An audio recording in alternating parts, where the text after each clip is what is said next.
problem with the equanimity? When there is joy in life, do you experience equanimity? You jump with joy and get depressed with sorrow. Krishna was neither jumping in joy or getting depressed. He was living in equanimity. That equanimity was bliss. The moment you live a life of equanimity, you understand what Krishna consciousness is about. People don't. They choose between good and bad, material life and spiritual life. Okay, godly person, saintly person, a sinner. So always you keep on making choice. Krishna always led a choiceless life. That doesn't mean that a life without discrimination. He always choose not for himself, for Loka Kalyana. He chose between Kauravas and Pandavas. He chose. Why did he choose? Because by choosing Pandavas, Loka Kalyana will happen. A larger benefit of the humankind. He could have as well chosen Pandavas, Kauravas. He didn't. A choiceless life doesn't mean indiscriminate life. Choiceless life means life with full discrimination, wisdom. That is Krishna's life. Janma karma cha me divyam. He was a beautiful lover. He didn't run away from women. In fact, women were attracted by him. Attracted by his personality. So then, he didn't shy away from that situation. That many of the monks, when they try to explain, they have to give a theory behind that. Why women are attracted, why Krishna is attracted. So you give a theory. They say, all these women were gopikas, they were in past life the monks who did tapasya and they became monks, they took the form of gopikas and they approached Krishna. That's only additional theory. In reality, Krishna didn't run away from life. Simple as that. Okay? At the same time, he was a lover, and when he went to Mathura, after leaving Nandagopala, left all gopis and went to Mathura.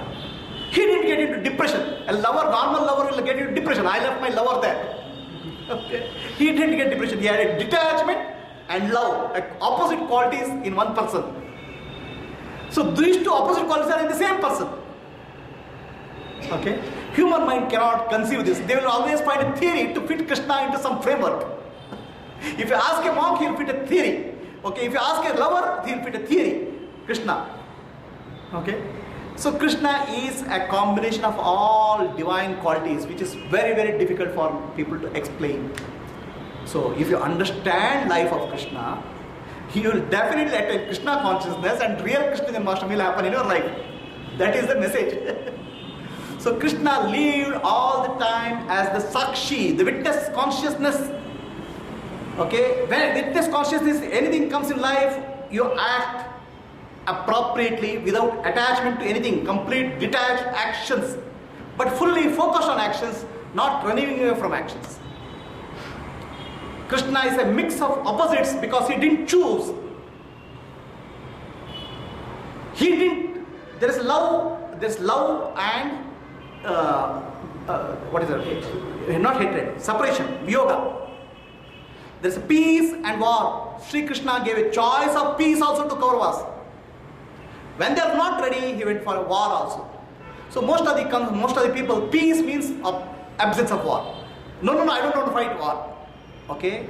This is actually an excuse for their inborn fear. Krishna was not afraid of war. Krishna was pro-peace. But at the same time, if the war has to happen, war will happen. It's like a surgeon. Okay, somebody has a cancer. Surgeon will say the cancer has to be removed. So give some medicine. It doesn't work. Then it has to be cut open. So Krishna gave a peace a chance, and the peace as a medicine didn't work. He was ready for the war.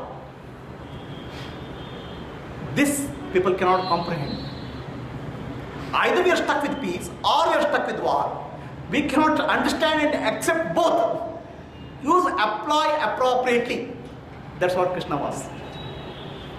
Krishna was a great student of Sandipini Maharshi. Krishna was a great teacher also, teacher of Bhagavad Gita. a great student and a great teacher.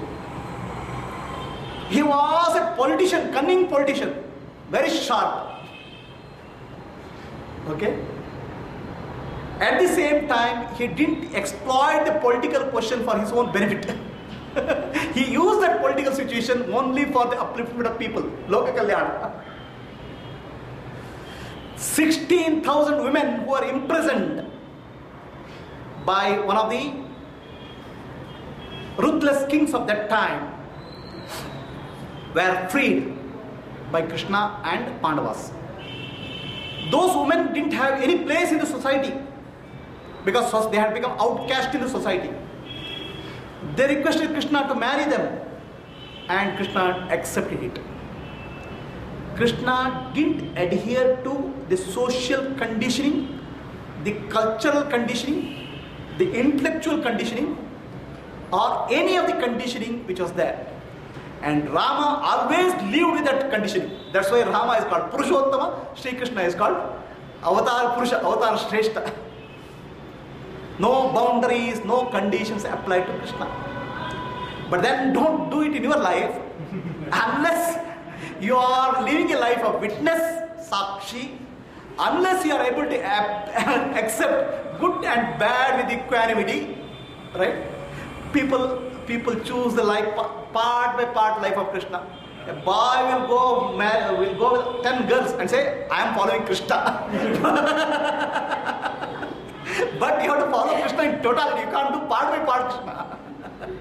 Are you able to, do you have absolute calmness, serenity? Do you have absolute wisdom? Do you have absolute clarity? Do you have a purpose of Loka Kalyana? Okay? That's what Krishna is. Many people confuse outer life of Krishna with the inner life of Krishna. We have to understand the inner life of Krishna and imbibe that inner life of Krishna in us. That's Krishna consciousness.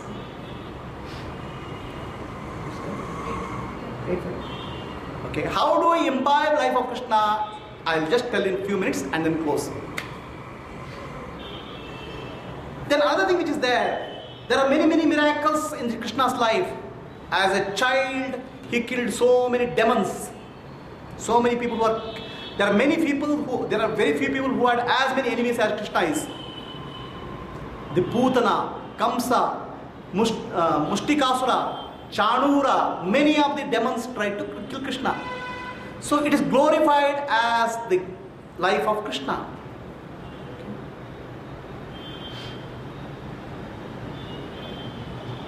What happened in life of Krishna is, Krishna was beyond fear of birth and death because of full awareness. He was beyond the fear of birth and death. Somebody who is fearless, how can somebody kill him? You can fight when there is an opponent. Krishna is not an opponent at all, a completely free personality. That you can understand by looking at the art of fighting called judo, jujutsu. In judo is actually very good it's a very good way of learning fighting by not fighting. Self-defense, especially for women. In judo, when the enemy attacks, you don't fight with the enemy. Somebody attacks, you accept that attack, and when he is on your body, you just move a little bit and push him.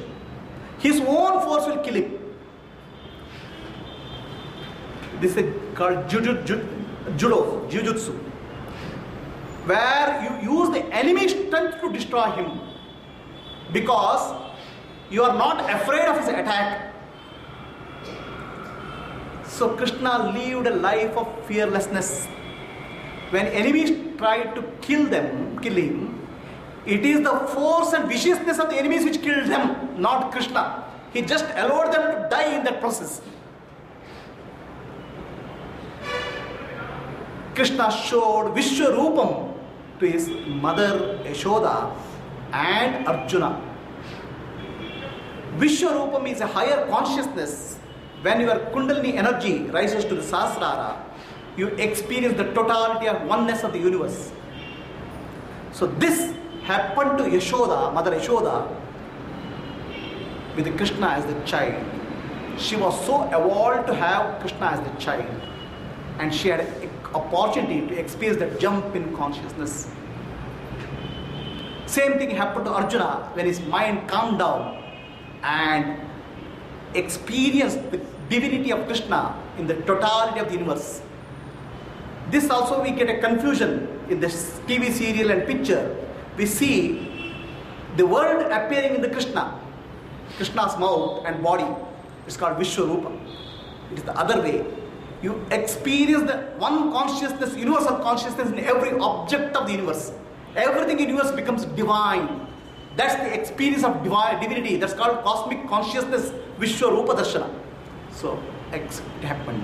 And it happened because of the master Krishna and the disciple in the form of Yashoda, mother, and Arjuna. So this is what Vishwarupa Darshana is about. How can we bring Krishna into our life? That is Janmashtami. Whether Krishna has not taken birth, at least okay, that we know. Right? Can we bring Krishna into our life? That happens in 4 stages called Salokya, Samipya, Sarupya and Sayujya. Salokya means Krishna comes into your world. What is there in your world today? In your world, your family is there, your job is there, money is there, bank is there.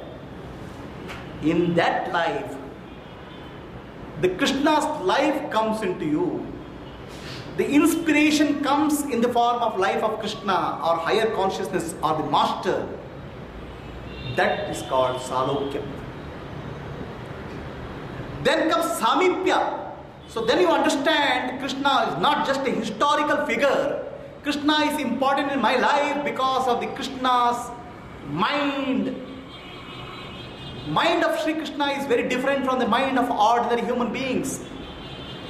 The quality of fearlessness, the quality of love, quality of compassion, quality of choiceless acceptance, quality of witness consciousness, quality of awareness is very different from ordinary human beings. Then you come closer to Krishna because your mind also starts taking that form of Krishna, the mental qualities of Krishna, Samipya. Then you understand, become Sarupya, you attain oneness, take the form of Krishna internally. Your mind, your consciousness takes the form of Krishna consciousness. The intellect starts taking the form of the wisdom of Krishna. How does it take the form of wisdom of Krishna? When you go through the teachings of Bhagavad Gita, contemplate on that, imbibe those truths in your life, the intellect becomes purified. So then becomes Sarupya. Salokya, Samipya, Sarupya and Sayujya. You evolve from a physical form of Krishna to the psychological form of Krishna, Krishna to the intellectual form of Krishna, to the oneness with the Krishna, which is called Krishna Consciousness. This is the spiritual journey. This is Krishna Janmashtami. So physical form of Krishna and his life you can learn through Bhagavatam. Okay? That is actually Salokya. Samipya is when the stories of Bhagavata start touching you.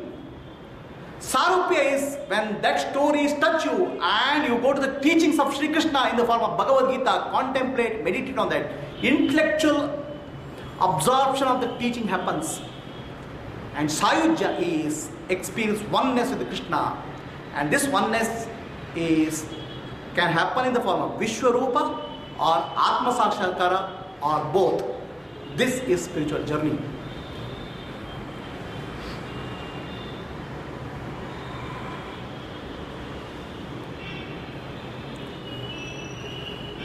So, we'll close for the day, Janmashtami, because next Janmashtami anyway we'll meet again. If somebody has a Krishna's birth by that time, they can come and speak. Otherwise, I'll give another dose of Shri Krishna Janmashtami.